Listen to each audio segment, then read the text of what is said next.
Welcome to the High Stake Podcast, where we talk to cool people that live in Vegas, in one of the most exciting cities in the world. If you ask me, today we're going a little bit artsy, man. We're doing musical stuff. We're doing some serious situations. Uh, I, I'm a musician. If you don't know, I'm a guitar player. But lately, I've been getting into the DJing side of it. And today we have with us Loso. What's going on, my man? What's going on, brother? How you living?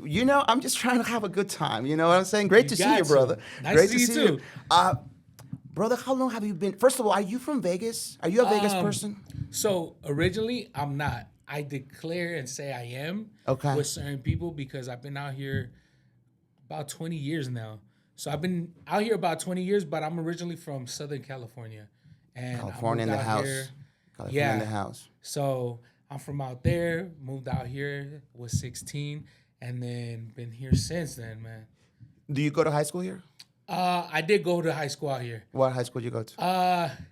So I kind of bounced around for a little bit Yeah. because I was acting, You were young, acting, young yeah. and stupid. Well, we So, all at that age. We all are. We're all very, very smart. so yeah. So shout out to I went to Liberty for a couple months and then things happened. Okay. I had to go, Gotta get go, into bro. another school, and it's crazy because I kind of was like like a lot of kids here, not giving Not caring. yeah, like not giving an F about school, Yeah. So like you go ahead and I was on that boat and then I ended up having to go to another school. Finally graduated, so I did get my high school thing going, and that one was a charter school that just so happened to open up that same year, and they were able to get me in and kind of help me graduate, man.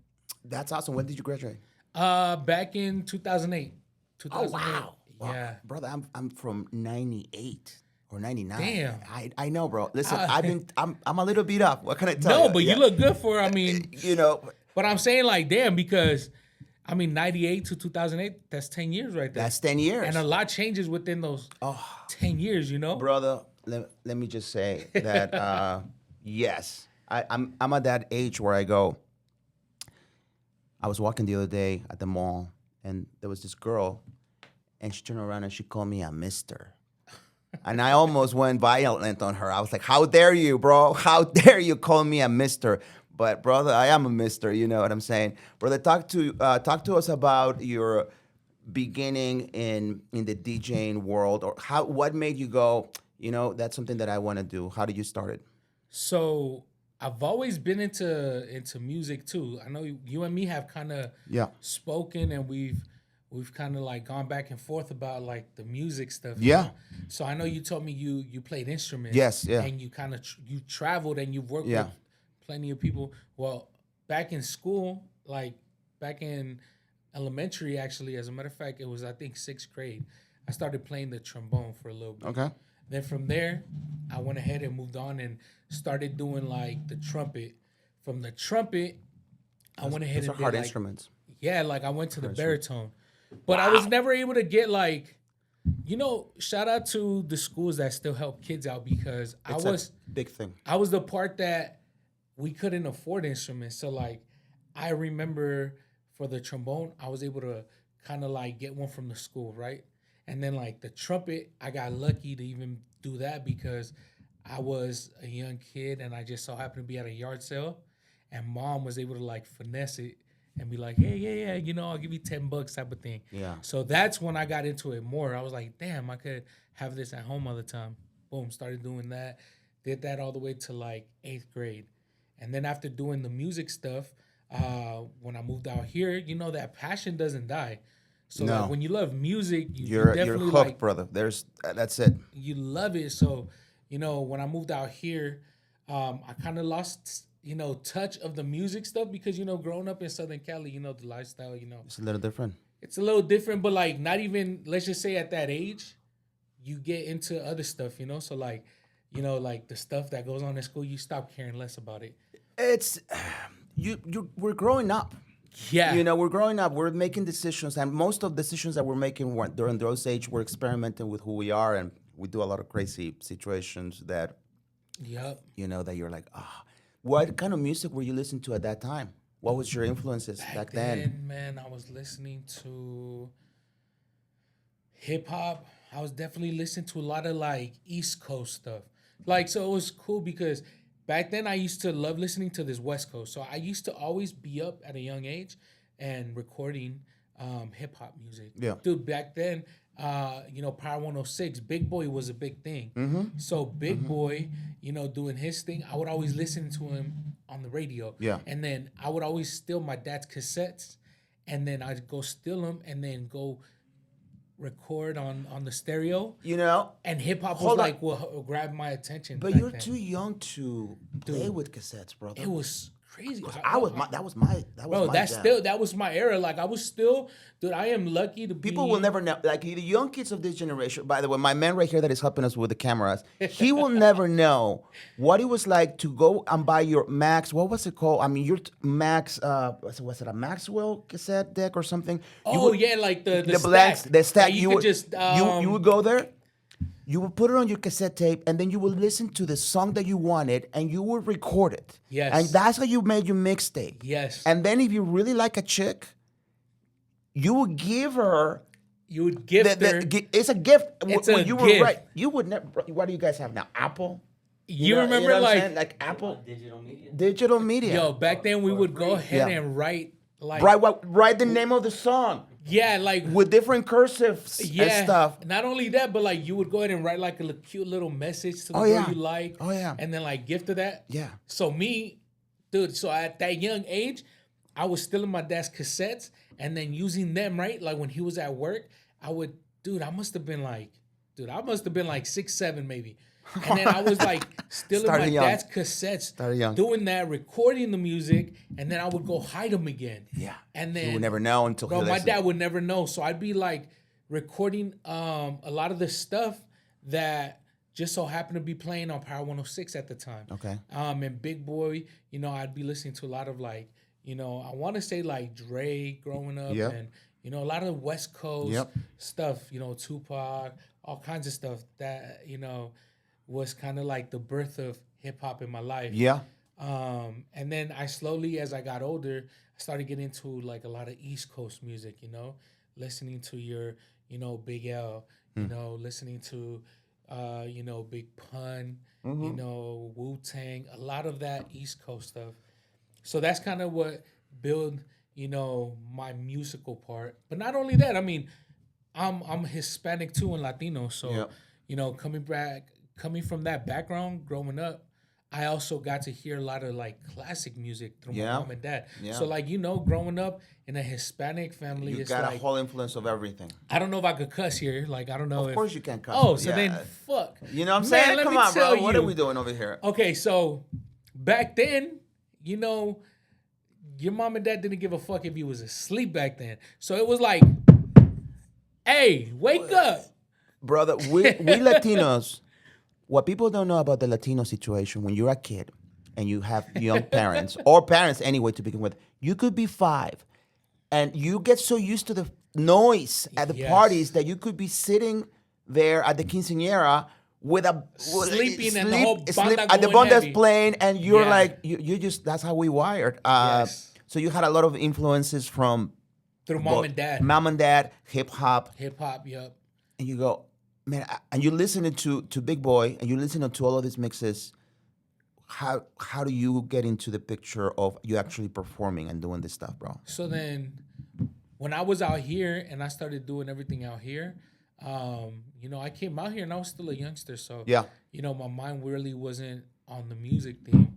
I was Yeah. just acting a fool. So we go ahead, and as I got older, and I think I graduated, it was at the time I was working this, regular job.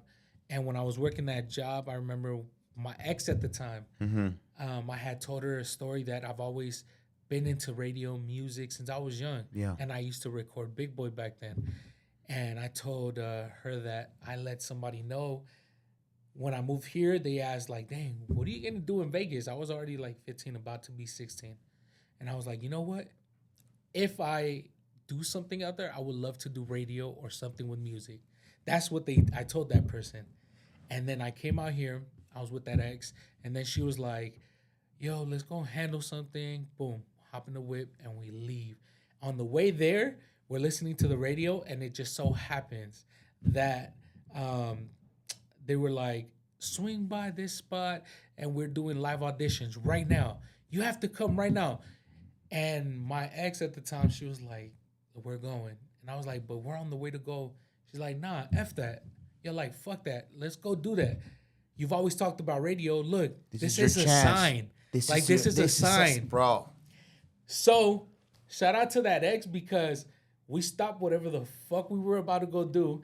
And she was like, all right, cool. And it was off Sahara and Maryland Parkway. Sahara, Maryland Park. Oh, I worked there for a long time. Las Palmas, yes. Wasn't Las Palmas right there, if I'm not correct? At one point, it was Las Palmas. I think now it's now it's successful because they changed every restaurant, everything in that restaurant. Now it's called La Mojarra Loca. Oh, they put one down there? Yeah. So Las Palmas, back in that time, they were doing the interviews out of there. So I get down there and I walk inside. Now, the only reason why I am explaining all this is because it's crazy how the world works, right? Yes. Man, like the fact I spoke about it, boom, I get and I hear this fucking, this message on the radio. Boom, we get there, I walk in, and the girl that works for the radio station just so happened to be my homegirl. Not a homegirl like that, but somebody you know. Somebody I knew from high school, and we graduated together. And it just so happens that I haven't seen her in a couple years. And then when I do walk in there, it's her at the fucking front accepting everybody's applications. That's how crazy it is. So then it gets fucking crazier. This is how crazier the world works. So power of intention too. I mean, it's something that you wanted to do. You know what? It's so crazy, the law of attraction. The law of attraction, absolutely. It's so crazy 100%, because 100%. That's how it works. Like the law of attraction, a lot of things that we fuck up in life or are successful in life, we attract it really comes from how we speak and 100%. Like what comes out of our mouth. Because 100%. Man, I got it tattooed on me. I got a cassette and a radio tattooed because, man, at a young age, that's what I loved.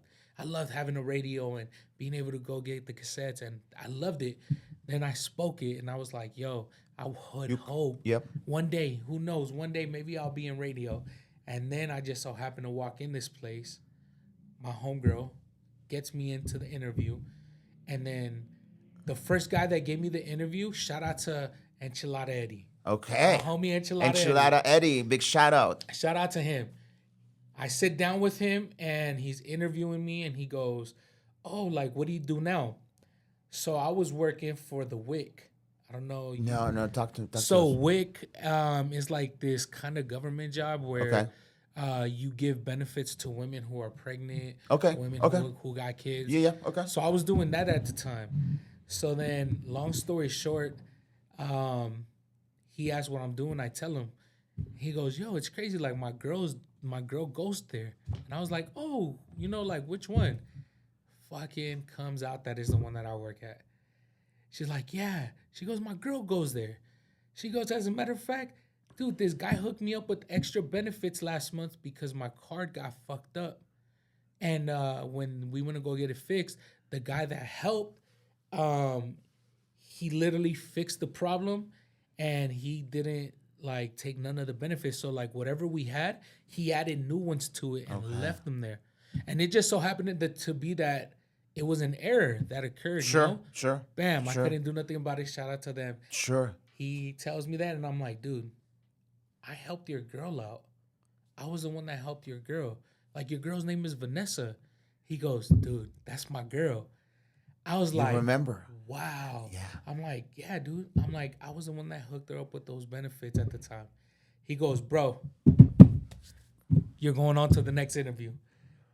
So there was 3 ways of doing this. So radio. So it's crazy how, right? Like it, now that I'm thinking about it, not only... No, brother, like, it's so crazy the way the world works. It wasn't, listen, the lights, tutti frutti, whatever you want to call it, was in your favor. So now you go to the interview, and hold on, so let's go back a little bit. You go to the interview, but is this an interview to be a DJ at the radio? Is that what is going on, or what is it? No, so that first one was literally to go ahead and do just the street work, like promoting and working for the radio. Yeah. So pretty much the street team. you do all the grunt work. You go out there to the Sure. streets. You hustle. Shout out to You all pound the the pavement. Shout out to all the street teamers out there that are part of radio because Sure. It's a hard I gig. did that for a while, man. And at times it could be, and the way radio works, shout out to them. They Yeah. put in a lot of work. Sure. I went ahead and I applied for that. Okay. So boom, go to the second interview. After the second interview, I ended up getting the third one. And the third one, you go and you see the PD. So with the PD is the one that is pretty much in charge. You got general manager and then, the PD who oversees like the talent, Yeah. the street team part, all that stuff. So Get a little closer to the mic, brother. so we go ahead and I went ahead and went to the PD. I got the call back. After I got the call back, they said, you start this and that. So I started radio just being a street teamer. It's getting to hit the pavement. Yeah. So I go ahead, I get hired to do that. And then a couple years go by and then everything else just started, falling on my lap of like being able to do on air personality and then being able to do like DJing too. But it's crazy. So the DJing wise, the way it fell into it, right after I got hired for radio, Yeah. I met a DJ So Hype. And when I met him, I asked him, I'm like, dude, I want to be a DJ. Like I've always loved music. Yeah. Oh, you know what? If you apply yourself and like, I'll show you. And I did, man. And shout out to him. He's the one that my mentor Okay. taught me how to do it. And from then picked it up and just kept riding the wave, man. What brother, that's a great story, by the way. Thank you. That's a great story. What because the technology has played a big part on music, on how we see it and how we perform it. Yes. What kind of setup did you start it with So back then? back then, I was still seeing like, it was still like the vinyls, but also the technology came out back Sure. then where like the program we use, which is Serato, you had to go and buy like this little box. So, Back then it was expensive too. oh, dude, Yeah. right now that I'm thinking about it, it's crazy because Expensive, brother. back then I tried to go to engineering school too. Yeah. So like, That was a scam of the situations. damn, bro. Yo, fuck some of them schools. Oh, man. brother, that would tell you. Fuck some of them schools, let me tell you. Oh, But I went ahead and did that. I went oh to. shit. Sorry. My bad. But I'm just saying, you know what I'm saying now. You know, Dude, no. brother, that- you know what I'm saying. I already know. Yeah. Man, fuck them schools. Because I went there and as I'm learning engineering and all that, and then You're I'm going to also- real life. I'm dude, and I wasn't able to graduate from it too. So that's a whole nother situation. But I was able to do schooling for a little bit. Yeah. So I was able to do school for a little bit, and then at the time I was also working like at radio, doing the street work. Yeah. And then they were teaching me how to DJ. And that's the real school, by the way. Honestly, I'm a hands-on person. Yeah. And I don't know if a lot of people are, but I'm really hands-on. So like, I have to be taught like how to use stuff and like, because I'm able to remember that than you Better. giving me a book and Yeah, being like, no. here, Oh. read these money, No. read no. this many chapters and da da da. So No. I'm not that way. So, at this point, I'm doing all of that. And I go ahead and after my friend taught me the little bit, I went ahead and I was able to get some money together. And then I went and bought that little box Okay, that for you were Serato. able to use. Yeah. And then you had to buy, at the time, you got to buy these vinyls that go with that. So I was using vinyls. I had my turntables. But I had some like little ghetto turntables at the time that were Newmarks. handed down. Right. Yeah, it was so funny because it was Newmarks. Were and they? it Were they? They were Newmarks. And it was handed down by one of my homies. Yeah. So like they didn't work too great. Sure. So that was like the first stuff I ever bought. Sure. And then when I saw it wasn't working as good, I was like, fuck, let me go invest more money. Yeah. And then I went to Guitar Center and I bought a controller back then. Yeah. And then after buying the controller, like I took it a little more seriously because now everything works. I got my computer, I got this controller. So then boom, there began the journey, of DJing and just the route of that career. Now you're into DJing. How do you get your gigs? Because I know you played in some cool places here in Vegas. How did Yeah. you get those kinds of situations happening?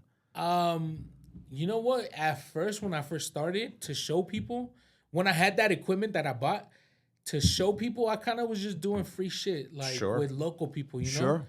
So, you know, the first couple gigs were free, and then I went ahead and I reached out to them, and then slowly just brought the price up with them. And then when they saw I was getting better, they would refer me out. Yeah. And then it helped. Being in radio also helps. Sure. So, you know, I also started DJing a lot of schools in town. Yeah. So being part of the street team, you know, the street team needs a DJ sometimes. So when I first started the radio, they had their street team DJs, and it was the homies. And then those homies moved on and did other things, or they left radio. And then You started here slowly came but the surely. You started opportunity opportunity coming in. to do school. So then I started DJing for like elementary schools all the way to colleges. So we would do events, and sometimes we'd go to the college campus. Sometimes we go do school dances. So that helped me out too, to be able to get gigs. So now schools are calling me like, oh, you're the one that DJs. Yo, Right. let me get you to DJ the Sadies. Let me get Right. you to DJ the fucking prom coming up, and assemblies and all kinds of things, to be honest. So you're working the school days, you know, that scene, you're getting referrals, and which, by the way, that's a great way to get gigs. I mean, Yeah. through a school system, holy crap. I mean, you just open up a whole bunch of venues Definitely. that you can play. Talk to us a little bit about when you got those nightclub gigs. So nightclub came about. So as far as here in Vegas, I've definitely had the opportunity to be able to go around the nightlife. Yeah. And with that, it's just through friends also. Like Connections. DJs I know, connections, networks that I've worked on already for being in radio. Okay. So then when nightlife comes around, they started seeing, okay, like he could handle a crowd, he could go ahead and turn up. And that, let's talk about a little bit on that, brother, because Yeah. DJing is not only pressing play. Is you Yes. also got to learn how to read the room. You have to. And that's like the number one thing. Brother, I've been in situations where I've been at a DJ and he just puts the wrong, and everybody's like, whoa, bro, Yes. what's happening? I will not look. Just for everybody out there, I will admit I have my fucking moments. We all but do. you know this, Yeah, like we're yeah. fucking human beings. Like we ain't perfect, we ain't no robots. So we all have fucked up moments, right? So I won't ever put nobody past that. No. Like Yeah, there sure. is problems and mistakes that we make, you know, at times.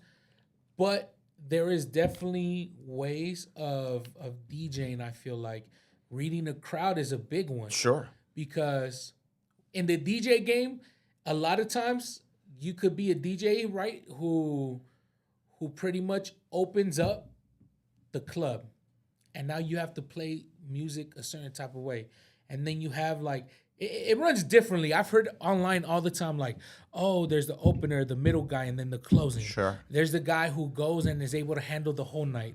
Then, you know, with What are your thoughts on that? What do you like when you perform in a place like that? I don't give a fuck what it is. Yeah. I go in there and I'm just gonna do me, you know? I know it's like a football game or any game you play, right? Like when you're a team player, like you have a position to play, right? Yeah. You're not gonna try to play all fucking positions. Yeah. So you have to know like how to be able to play those positions right if you're opening or the middle guy or the last person to close the night. Because I feel like that's how you do it when you do the whole night by yourself. You know, if you're handling a night with 5-6 hours of DJing, you know, you're not just gonna start the night by fucking playing all the bangers right away. right away. You know, you got to be able to read the room, and it's that simple that I feel like I've ran into. It's simple for you. I mean, because you're a professional on it, you know. But Well, I think it's common sense if you fucking think about it, right? Because some Not people really. might not just fucking have it.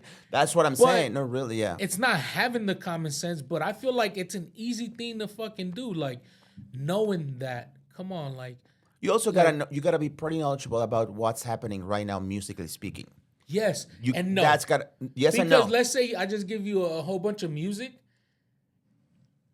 If you know the music, whether it's old school music, new school music, whatever, different genres. Yeah. You should be able to know like what it is to be able to open music up with.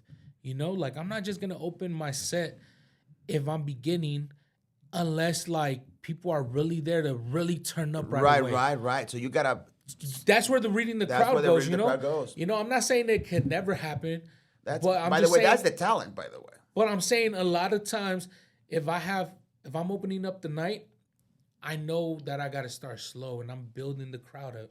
I'm reading that shit. So I think my eyes behind that, or my point of view behind that, is just knowing the difference. Like knowing the difference of being able to know that, okay, this is a time where like I get to build the crowd, instead of, oh, even though there's a little bit of people in there or people are walking in, like let me just start off heavy. And I do both, to be honest. Yeah. Like if you could give me 5-6 hours to DJ, I'm gonna knock it out. And Yeah. I already read the room that way.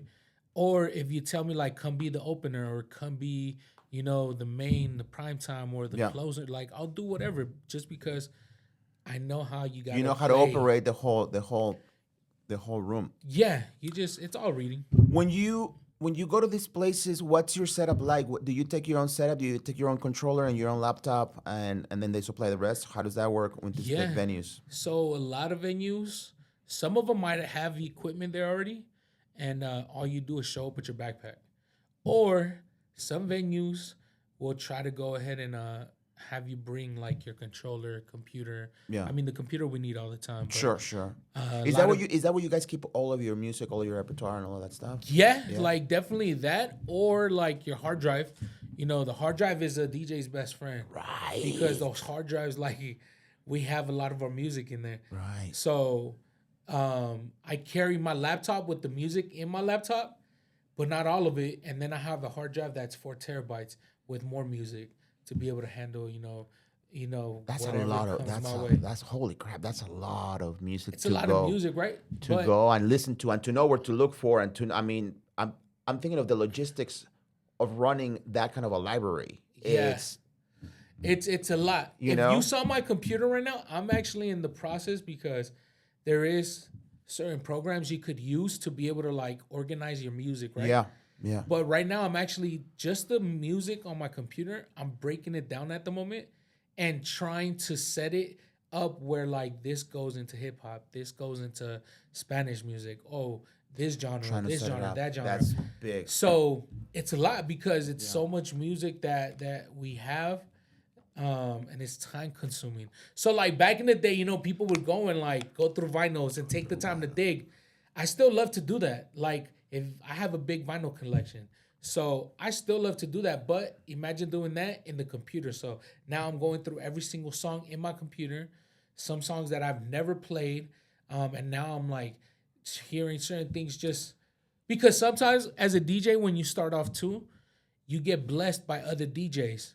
And some other DJs be acting like some bitches. Sure. When it comes to sharing music. But okay, shout out to the ones that don't, and they bless you with their library, man, because that's a lot. This DJ might hook me up with like a terabyte of music, and then this other DJ who's cool about it might hook me up with more music. So, a lot of times, mentally, at least the way I am, like, I already know mentally, like, oh, I know these songs.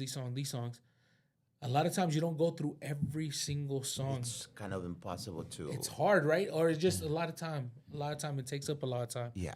So that's what I've been on for the last like month or two, is taking the time to like go through everything. Okay, like this. Okay, identify. this Well, and here. that's also where the talent comes in, because you also have to identify it, and then at one point you have to try it with the crowd, right? Because you may like it, but you still got to try it with the crowd.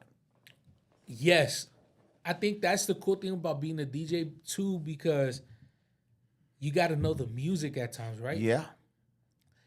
The DJ is known of breaking records. Like it's we're the ones in the nightlife and like around that. So like when it comes to the new music, like we're the ones. You're the one who put it out there. Put it out to the people at the moment, So with that being said, is with us being the ones to put it out, it depends like how you take them musically, right? In this journey is the way I see it. Absolutely. Like as the night goes on, if I'm handling the whole night, it's being able to take them on a musical journey because okay, what am I gonna pick? What am I gonna and that's what kind of vibe am I gonna get the night going for? Yeah.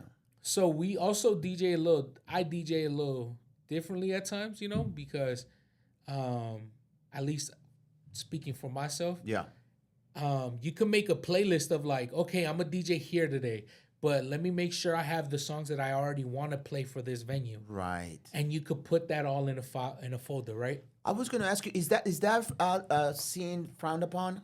No. Shout out to the ones that do. Right. Because it's you're literally getting prepared it's for preparing yourself. So I don't look at it bad. No, nothing bad in a way, right? But I'm an artist. You go, but I'm an artist. But I've been there before. So like when it comes to, you know, preparing yourself, you have to at times, you know? Sure. But sometimes I like to freestyle it and like instead of going through the folders, there's a little tab where you could like pick on and it says all. And it'll pull up all the music.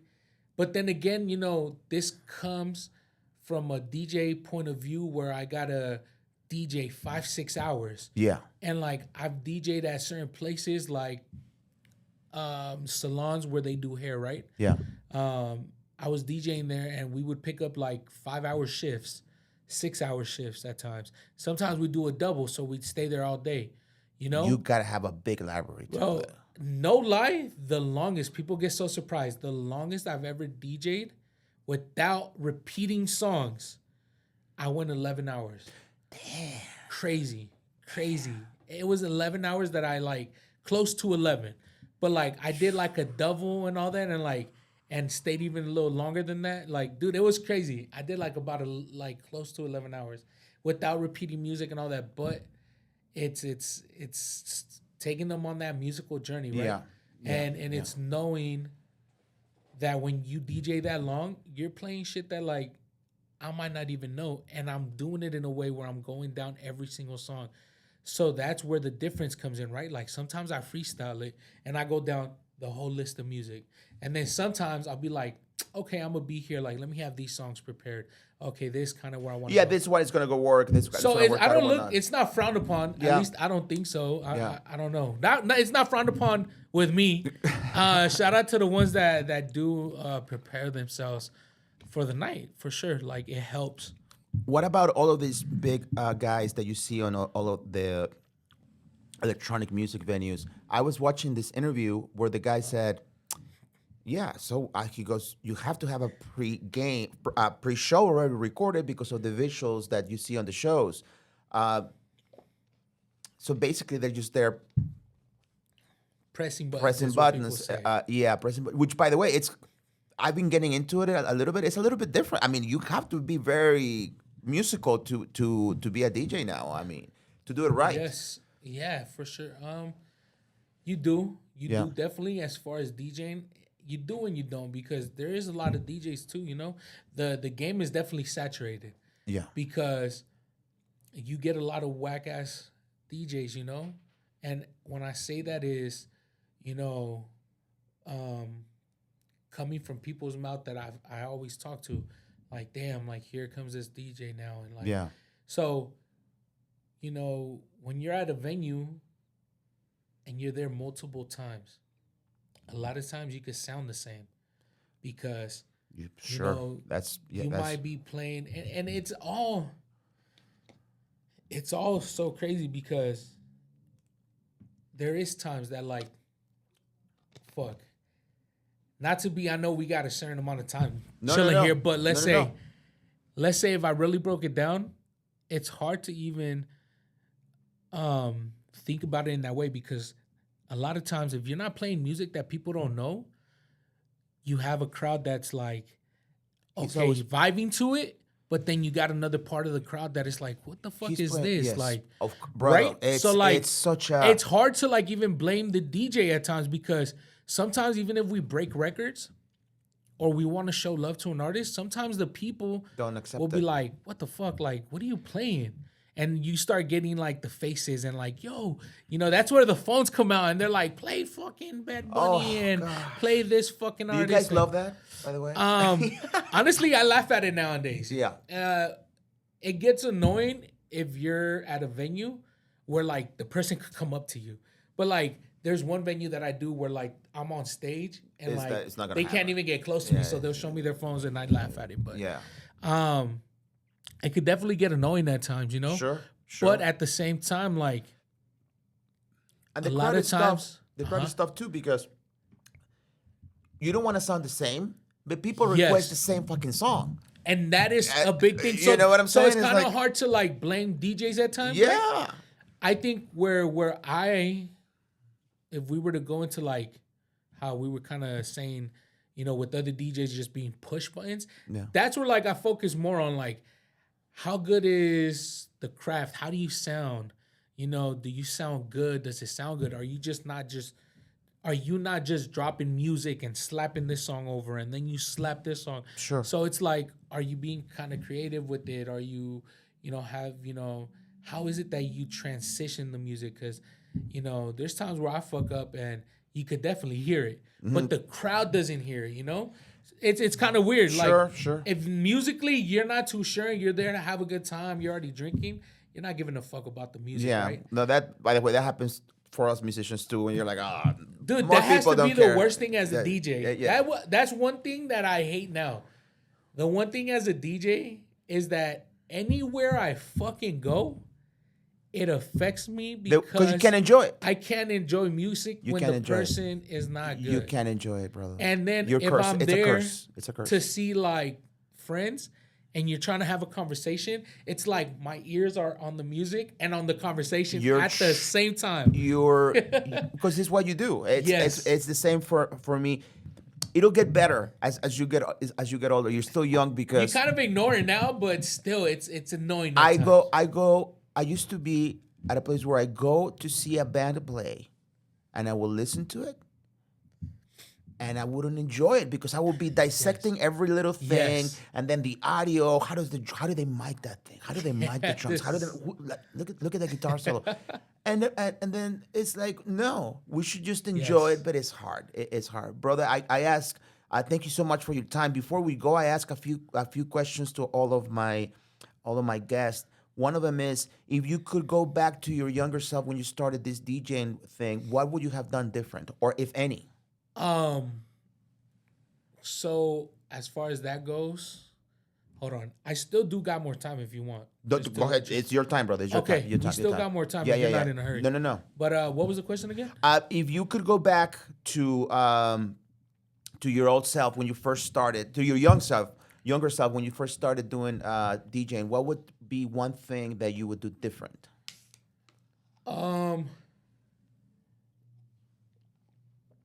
If I could go back and talk to myself, wow. In regards to the decisions that you made getting into this business of entertaining. I think trying to be the guy always wanting to be at the big shows, clubs, stuff like that, because since there is a lot of DJs, there's certain politics that come with just like game, anything, like absolutely. anything else in the world. Yeah. Politics. So politics plays a big game also in DJing, and sometimes you're pushing so hard to be in the club scene and then when you get in the club, you see that these motherfuckers don't even want to pay for the gig. Well, and then they're undercutting DJs and like it's a lot of things that go into that happens a lot in the music world too, for performance. And then the owners of these venues, they take advantage because there's a lot of people that will do it cheaper. Has that affected the DJ world as well as it has in the music? Since I started DJing, to be honest. But then when I first started, I kind of built that, right? Like I started from doing gigs for free. Sure. And then I charged a little bit till I got to like what I charge now, But I feel like there is people that undercut the business a lot. there's DJs out there that I hear about and I know of that also will do certain things for free, man. And like It messes everybody up. you would think that they'd be getting paid and but because they want the exposure Sure, and they want to sure. be in the limelight, like they're willing to do it for free or get paid change for it, and I think like that messes up the game because then these clubs and other places too will see that and be like, cool, well if he's willing to do it, then why the fuck That do I need they're setting up the X, Y, and market. Z for, like Um, when you, because that's funny because I think that happens in every industry when it comes to performing arts. There's always going to be somebody that likes the exposure, Yeah. and there's always going to be somebody that wants to get into the game by undercutting everybody. And what they don't know is that they are hurting the industry on any industry that you do it because Yeah. now you have these promoters slash owners of places where they hire performance like a DJ or like a musician like myself, where they go, well, I don't need to pay you what you're asking. Yes. If this is not a thing because I could have somebody else do it, and A guess lot what? cheaper. And guess what? This motherfucker would do it for drinks. Yeah. You know what I'm Yeah. saying?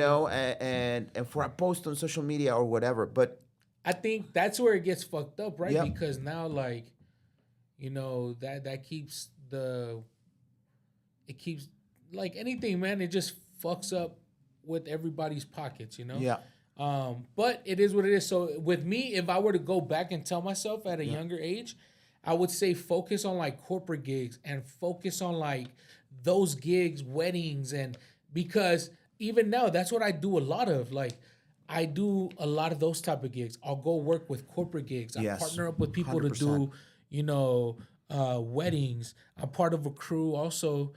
Shout out to Creative Outputs, but shout out to Creative Outputs.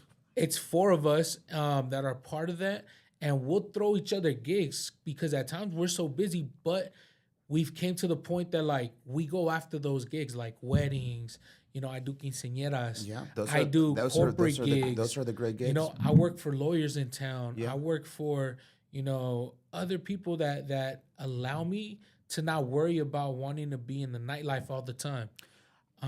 That's great advice because I used to have a recording studio, Right. and then my friend used to have a recording studio. I wanted to record the artists. That was my thing. But my friend said, "Nah, I'm gonna get corporate gigs." And brother, while I was making, while I was renting the hour by the hour the studio, he was charging thousands of dollars to do a project that would take him 5 hours. You know what I'm saying? So corporate gigs, definitely, I think it's a great environment. I saw your post on social media the other day, brother. You were at a studio. Tell us what's that about? You work with some artists as well, right? Yeah. So I work with artists here in town that do reggaeton. Yeah. So pretty much an artist that goes by Beyond. Okay. Then an artist that goes by Rafi Rap. I work with somebody named Odyssey. Okay. And somebody named Saulo. So originally, like those are artists I've been working with lately. Shout out to all the other artists that I've worked with sure. too. Y'all definitely know who you are. But right now, at the moment, I'm working with these artists, and it just so happens that in the barber life, I go ahead and run into my friend who also graduated from barber school not too long ago, or it's been a while now, but he's cutting up this guy who's part of a reality TV show. Okay. His name is Montana Mills, and Okay. shout out his wife Juju. So he introduces me to them, and they want to go ahead and work on music. They want me to be up in the studio helping them. So the way I kind of look also in the studio is where I like to be the one to glue things together, right? Sure. Like I like to bring people together. Sure. And the way I have an ear for certain music, I love to be introducing this producer with this producer, or like, yo, I got this artist, I got this other artist, like let's make something together, like let's make magic. Because you could see the future of the vision, collaboration, the vision of the collaboration. on, Yeah. like, the collaboration. So pretty much he introduced me to him, and I went to his studio, and that's the post you saw where Yeah. we were hanging out and kind of showing each other the music we all be working on. And yeah, we shout out to them. That's who I was with. That's awesome, brother. That's so you're a busy guy. One question, brother, before we go, and this one, it's also very important. You're talking to a 12-year-old. You're looking at a 12-year-old that wants to become a DJ. What or maybe not 12 years old, but somebody that wants to get into this business. What is one piece of advice that you could tell a future DJ, either for a DJ on the radio or somebody like yourself that now has to find the side of the business that wants to proceed to make the money that we need to make to survive? Um, Definitely from a young kid point of view, I say 12. If I were to, I would say, save up Yeah. and get your equipment, Yeah. and as you're saving up to get your equipment, look at videos. Like everything is in front of us nowadays. Yeah, we're very Like, lucky on that. Yeah, we're so 100%. lucky. I was still able to get a little bit of that end piece of like, I'm Yeah. the kid. I saw where The difference. You said the difference. Yeah. we didn't have internet Nope. as easy as we do Sure, now. So, sure. as a kid, I feel like you could go hop on fucking YouTube, pull that up, and just look and learn, learn product, learn equipment, go and do that. And as you keep getting older, just keep on practicing with the equipment you do buy. If your mom and dad are able to buy you all the equipment and you're able to learn it, I would say practice. Practice. Man. Have fun with it, but practice. And take it serious. Go and I only say this because the fact that you asked this question, I was just asked by a kid also. My friend DJs, and he also is a police officer. Yeah. So his DJ equipment, he hasn't been DJing as much lately. His son, who is 15, he was asking us like, I don't know. And I was telling him like, dude, pick the equipment up and fucking do it. I'm like, as a kid, you have so much to your advantage. You're a sponge during those I tell him, ages. I'm like, yeah. if you were able to get that equipment and go and do the schools, you're already part of a school. So like your friends hear you, and then you go do little schools. Go start doing that. So if you're a kid out there who's starting off, practice, have fun with it at home, but then go back to your school and do like little mixtapes online, or like just Be the fuck with social, it in a the way social where you part could of it. like Yep. put content out for yourself, and by the time you're older, you've done so much and you've grown your network even more because Sure. your friends see you growing up DJing, and they're like, damn, like I remember when he was doing this shit back in elementary school. Yeah, no, for sure. And now 100%. it's like, damn, we're outside of school and homie's really like doing his thing. I think I started at an older age. So I started when I was 20, 21, So I started at an older age. And for me, it was like, all right, through radio, I'm like, all right, cool. Let me see what I can get where I could DJ and where I could. Dude, as a little kid, you have nothing but time. Nothing Shit. but time. Nothing but time. Loso, thank you so much for coming in, man. Thank You're a character. I love your vibe, brother. Where can we look for you? What are your tags on Instagram? So Instagram is Losso Cuts. It's LOSSO KUTZ. I'm gonna tag him anyway. Thank you so much for coming in today, brother. You are the man. Thank you. I appreciate you, Thank brother. you guys.